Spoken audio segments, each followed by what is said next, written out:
Welcome into this week's edition of the In the Money podcast for KeenelandSelect.com. I'm Tom Leach and Jonathan Fowler filling in for Jim Goodman on this week's edition of the podcast. And we'll right off the bat tell you that you need to know that the Friday night handicapping contests are continuing this week. And there's a special edition of the Turf and Tackle Pick 4 for Super Bowl Sunday. So when you're out at Keeneland for simulcasting, make sure to check on the details for that on Super Bowl Sunday. So, Jonathan, we had some good ones last week. I think Jim had Daddy Knows Best. We both had Mucho Macho Man and had Star Channel almost $20 down at Gulfstream, plus Sweet and Discreet and Shaking It Up out at Santa Anita. So we had a good week. The pressure's on you. All right, let's do it. I'm ready. It's been a while since I've got to do this, so it's time for me to, I guess, show my boss up a little bit. So there you go. Let's go for it. Let's go down to Gulfstream Park, and the seventh race is the Grade 2 Forward Gal for 3-year-old fillies, 7 furlongs on the road to the Kentucky Oaks. And I was kind of between just two horses, Only for You, Resistivity. Who'd you see? This, to me, Only for You, the favorite. She looks super tough in this race. I mean, she is making her first start in graded competition, but her maiden win and then her last optional claiming win at Gulfstream were super impressive, and I don't see her getting beat here. But for some prices in there, the 4 and the 5, Stately Defense, the 4, she was in a mile race last time out at Gulfstream and finished a hard charging, or she was on the lead, and then she just succumbed in the final strides just to lose by 2. So I think she could get in that try. And then My Dear Regina, the number 5, she's 8-1 on the morning line. She broke her maiden at Churchill in her second start. She'll be coming from off the pace. So if she gets a good enough early pace, I think she could pick up the pieces here too. But I think Only for You is going to be pretty tough in this one.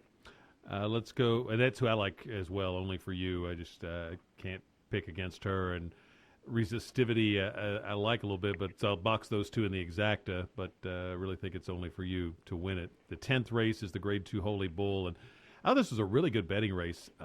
Conquest Titan's a horse that I just thought ran sensational in the last start at Churchill at the end of their meet. Wicked Strong, I thought, ran a really good effort up in New York, and now making his first start as a 3-year-old. Coup de Grace has been very impressive. But I ended up on Almost Famous. This horse won its debut, created a lot of buzz, and then threw in a clunker. But the first time around 2 terms, the buyer went up, which I always like to see. And now first start off a layoff for Patrick Byrne, and gets Calvin Burrell to ride. And this kind of looks like the same path that they took with, I think it was Take Charge Indy a few years ago when he won the Florida Derby. So I'm going to go with Almost Famous to win it off the layoff, and then I would key him in exactas with Coup de Grace, Conquest Titan, Wicked Strong, and Cairo Prince, who I think might be a little vulnerable as a favorite. What about you? I agree. There's so many different angles you can go with on this race. It makes it a great race, and I think it makes the Derby. I think this is where we really start to pick up and get excited about it. But I'm actually going with a horse trying stakes competition for the first time, Coup de Grace, the number 1. He has been dominant in his first 2 races. He's a son of Tappet out of a Stormcat mare, regally bred, sold for $300,000 here at Keeneland.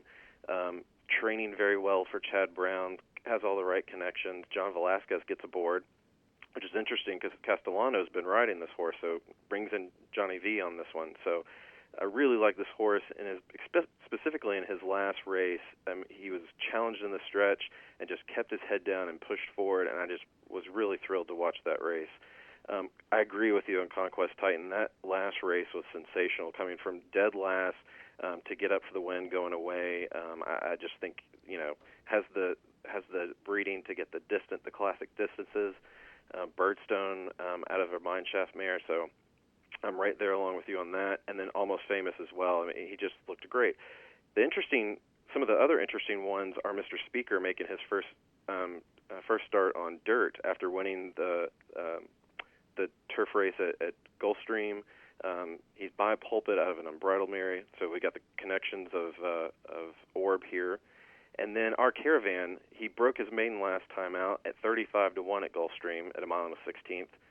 So we'll get another price at 15-1. So he's another interesting one. So Coup de Grace is my top choice with Almost Famous and Conquest Titan as well. And like you, I think this is one of those races that we may end up with an exciting Derby prospect coming out of, depending on who wins it. That's going to create some buzz. Exactly. I agree. Let's go across the state of Florida to Tampa for the 8th race there. It's the Grade 3 Endeavor, 4-year-olds and up at 1 mile and a 16th on the turf. And this is for fillies and mares. And a horse called Left a Message in here that ran a really strong race in the Dowager. I think it was at Keeneland back in the fall meet for Tom Proctor, but drawn in a tough spot out in the 11 hole. Who did you settle on? This one was a little bit of a difficult one for me. Moment in Dixie, the number 1. I think this is a 5-year-old mare that is looking pretty good here. Also, let's see. Final Escrow actually is the one that I settled on. She's she's had 3 starts on the turf, 2 wins, 1 second. She was actually in her last race. She had a really powerful race over the slop at Tampa, so she comes back to the turf. But I still think she could do well here. Also, Grand Motion trained Cloudscapes, the number 5, won at Tampa in allowance and earned a 88 Briz rating.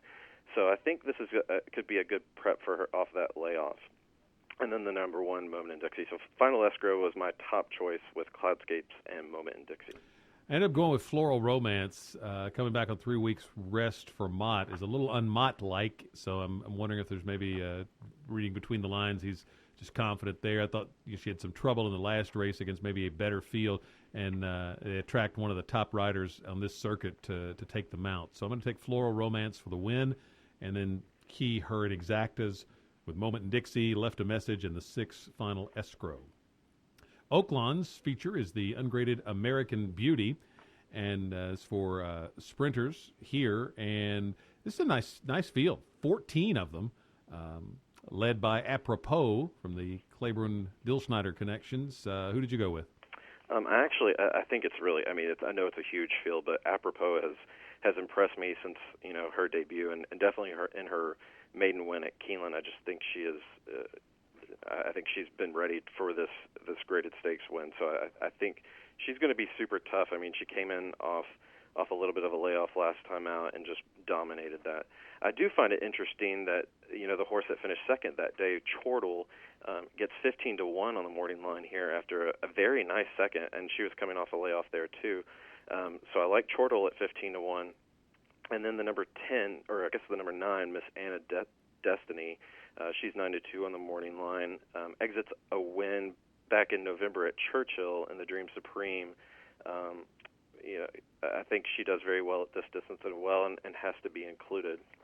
The last one, Beat the Blues, comes in, off a win back in May. So she's coming off an 8-month layoff, but she did beat Judy the Beauty that day. That came back and beat Groupie Doll here in the TCA here at Keeneland. So if she comes back, she might need a race, but I think she could easily be in the top 3.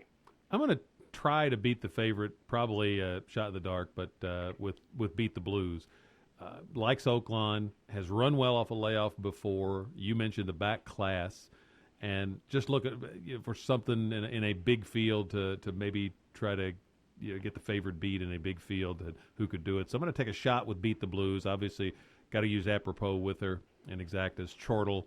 And then the other one is Livy McKenzie, who's a horse that kept company with the likes of Judy the Beauty and ran some really nice races.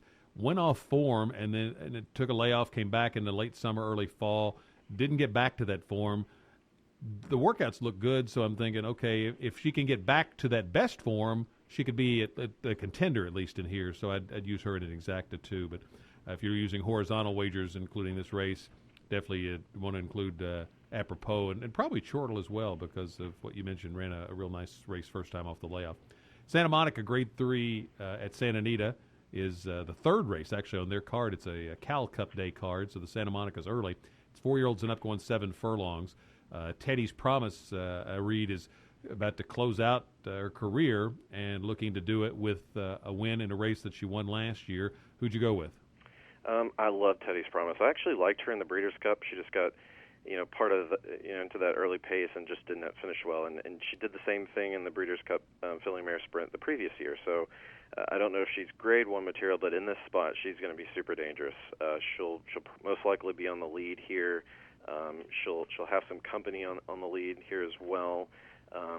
With Air Kitty should be right off of that, and then the Social Bug out of the Bob Baffert barn. So I think Teddy's Promise is definitely the class.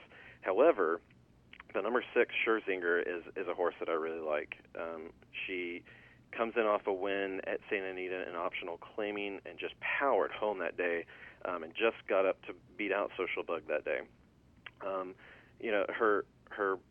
She's had one really kind of not so great performance, and that was 2 starts back on her first time on turf. So evidently she's not a turf horse. So she comes back to Santa Anita where she has 2 wins, and I think she could possibly make the upset here. So I like Scherzinger over Teddy's Promise and Social Bug. I'm going to take a shot with a horse that I think will be a big price, and it's called Lexington Pearl, the 3. Mm-hmm. And if she wins, I think you'll get a real nice price. And I've seen a lot of these horses that come from Florida out to Southern California and really wake up and run big first time. It's a horse named Wilkinson that came from the Midwest, actually, and did it a few years ago, paid $90, and it's one of those you always remember because I picked her on the podcast, didn't bet it, and paid $90. But Peter Miller has Air Kitty in here with Gary Stevens riding. Coming off a win, will take a lot of money, more so than the stablemate, and I'm just going to take a shot on the improvement with a new trainer who Peter Miller does well with new acquisitions, and with putting blinkers on first time, both of which are in play here, and the horses had a good record at these long sprint distances. So I'm going to take a shot with Lexington Pearl, and the 2 you mentioned I would use with her, plus I'll also do an exacta box with Social Bug for Baffert, but going to take a stab there with Lexington Pearl in the Grade 3 Santa Monica. So best of luck to everybody. We will be back with the Super Bowl Sunday edition, Super Bowl weekend edition of the podcast next week. For Jonathan Fowler, I'm Tom Leach, and this is the In the Money podcast for KeenelandSelect.com.